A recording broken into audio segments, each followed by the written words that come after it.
Mr. Schultz said to me, "I don't think your current bank balance is a true indicator of your level of intelligence." I was happy to hear that. He said, "I think you have plenty of talent and ability, and that you're much smarter than your bank balance indicates." And that turned out to be true. I was much smarter. My question to him was, then why isn't my bank balance bigger? And he said, "You don't have enough reason for accomplishing great things. If you had enough reasons, you could do incredible things. You have enough intelligence, but not enough reason." That's the key. If you had enough reason. In my years of study, I've also discovered this. Reasons come first, and answers come second. Life has a strange way of hiding all the answers and disclosing them only to people who have been inspired to look for them, who have reasons to look for them. Put another way, when you know what you want, and you want it badly enough, you will find ways to get it. The answers, the methods, the solutions will become evident to you. Hey, what if you had to be rich? Are there any books and tapes on the subject? The answer is yes. There are plenty of good ones. But if you don't have to be rich, you probably won't read the books or listen to the tape. What drives us to find the answers is necessity. So work on your reasons first, answers second. Now, what are some of the reasons for doing well? It varies from person to person. I'm sure that if you did a little soul searching, you could come up with a fairly strong list of reasons why you want to accomplish great things. There are personal reasons, sometimes uniquely personal reasons. Some people do well for the recognition. Some do well because of the way it makes them feel. They love the feeling of being a winner. That's one of the best reasons. My mom this morning knew I wasn't feeling good. She goes, "Honey, you need to cancel that talk." I'm like, "Mom, I can't cancel on these people." It's like, "You work so hard. Why does it matter?" I go, "Mom, I'm helping them." She goes, "Oh, then you need to go." Because they're about service. Okay, so in your life, I'll go a little bit more here, you guys. In your life, if you combine understanding your mess can be repurposed, understanding I'm just like you, understanding the RAS, understanding changing your identity, understand bending time, you have a shot. Combined with this industry, combined with the information you're getting. But if you don't change your identity, do you know how many people I've had as friends that got wealthy that aren't anymore? More than I have that are still wealthy. Do you know how many friends I have who lost a lot of weight and got in shape and aren't in shape anymore? Do you know how many friends I have that had a great relationship and marriage that aren't in that relationship or marriage? Does this sound familiar, Tim? Do you want to know why? Their internal thermostat and all that crap back. I ain't going back. I know where I am. I got to change that thermostat. By the way, you change the thermostat through your association. Change the thermostat. By the way, associations read books, follow them on social media, listen to their podcasts, their audios, all that stuff. Subscribe to my podcast. It's on iTunes. Listen to my YouTube. It's all free. I make no money. This is work. My podcast costs me about $1 million. I do it to help people. I'm here today to help you. I was paid to be here today, but it's one of the only things I do to get paid anymore, to help. I'm here to help. I'm here to change your life. I spent the first 45 years of my life building my legacy and my dream, and I want to spend the second half helping other people build theirs. I feel like it's my calling and my mission in my life is to help people. It's sort of my form of ministry. I trickle God in there just a little bit, but not enough to be offensive. I give people the tools, skills, and inspiration to do it. I want to change the world. I want 1 billion people to change their lives and be a force for good. And let me explain to you why. I think the world is more screwed up and divided than it's ever been in the history of mankind. You're either a Democrat or a liberal or a Republican or a this or a that or black against white. If you in our country right now, evidently, if you're a white male, your enemy are brown people who are coming across our border, right? If that's not your enemy, then if you're a Christian, your enemy is a Muslim. That's not your enemy, then if you're black, your enemy is white privileged males, right? By the way, really your enemy, if they're a Christian, white privileged, successful, married male, then they're really bad guys, right? And what we do is we enemy each other constantly in this world. We're more divided than we've ever been. People are broke. They're struggling. They want to blame somebody. The bottom line is people don't like their lives. They're not happy with their lives. They're looking for someone to blame. Politicians, Trump and Obama, I don't care who you like, they're both incredible at getting you to subtly blame someone else for your conditions. Those are confidants, and every person, not just every leader, every person needs a few confidants in your life with whom you can be transparent,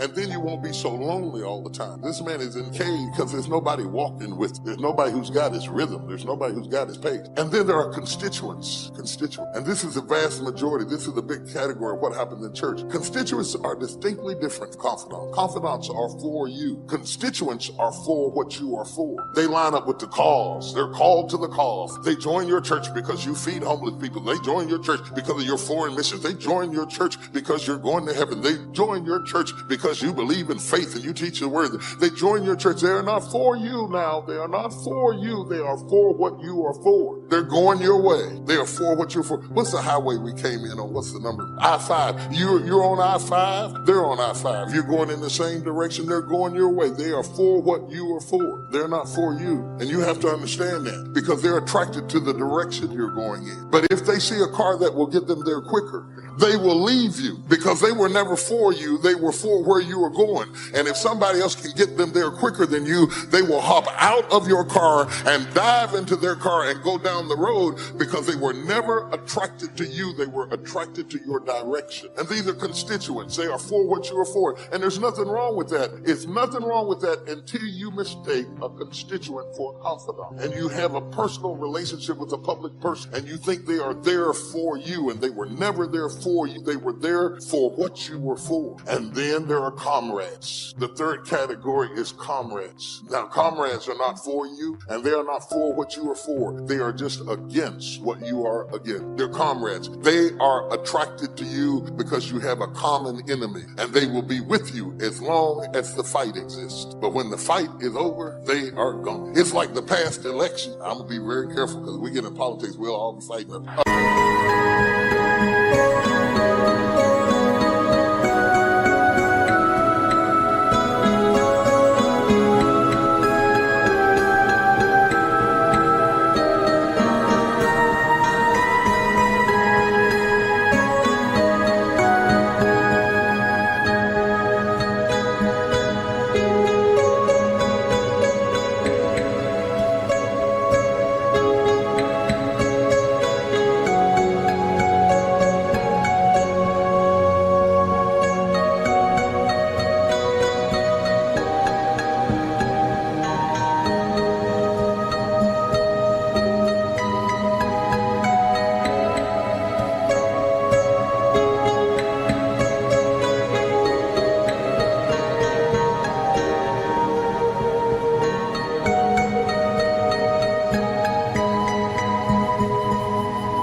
In the past election, when McCain and Hillary Clinton got together to attack Obama, McCain and Clinton wouldn't get together about nothing except they were both against Obama. Sometimes people only join you because you have a common enemy. They're comrades. They're with you in the struggle. And in the trenches, they're wearing your uniform. But when the fighting stops, you will be attacked in your own foxhole. If you bring a comrade too close to you, when your comrade gets through shooting at who you're shooting at, they will shoot you.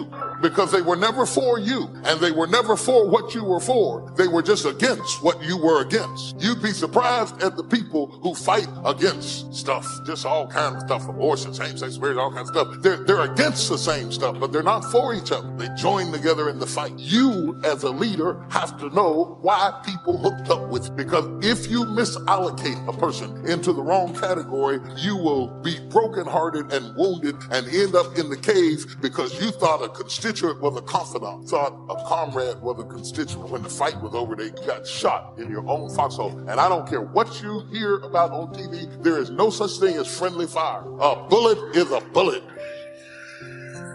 Where in the whole fire Belimity did we get friendly fire from? Get closer. Friendly fire. There is no friendly fire. You shot me. What is a friendly bullet? A bullet go in your hind end saying, I like you, Woo, what's up with that? Because success without fulfillment is the ultimate failure. Who's with me on this, right? You make everybody else feel great. I mean, it's a horrible example. I hate it, but we all know an extraordinary spirit that took his own life just recently. Probably lit up more human beings than almost anybody alive when it comes to humor and joy. He made everybody else feel happy but himself. It's sad. You don't want that to be you. If there's any gift he can give besides his joy is the evidence of what you don't want to move towards. Nobody in this room is going to move towards that, but we do it at a little level. We die a little bit along the way by giving.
desire and believe in. And my goal is to make sure to see if we can wake that up. So, and by the way, fulfillment is as unique as there are people. Achievement, there's laws, right? You do this. Money, there are laws. Your body, there's laws. We all have biochemical, special, unique identities, but there's certain fundamentals. If you do them in mass, you're going to be overweight. If you do them differently, you're going to be fit and strong. Same thing with money. But fulfillment is as unique as art. Art is what one person thinks is beautiful, somebody else can think is ugly, and that's perfectly fine. Have you ever gone to an art museum and you see this big red square and they go, $10 million? You go, you gotta be kidding me. $10 million for that freaking square? I'll draw you a square. But someone else, no, look at the texture, the taste, the flavor. I can taste the paint from here. They have a different way of being fulfilled, right? So those are the two kind of lessons of life. So this is what I'd like to do to help you with both those today, if you want to play with. Number one, let's take a look at what will give you the edge. Who's up for having a competitive edge in anything you do? Say I. And it's not BS and it's not positive thinking. It's something you can test because the edge is what's going to get more out of you.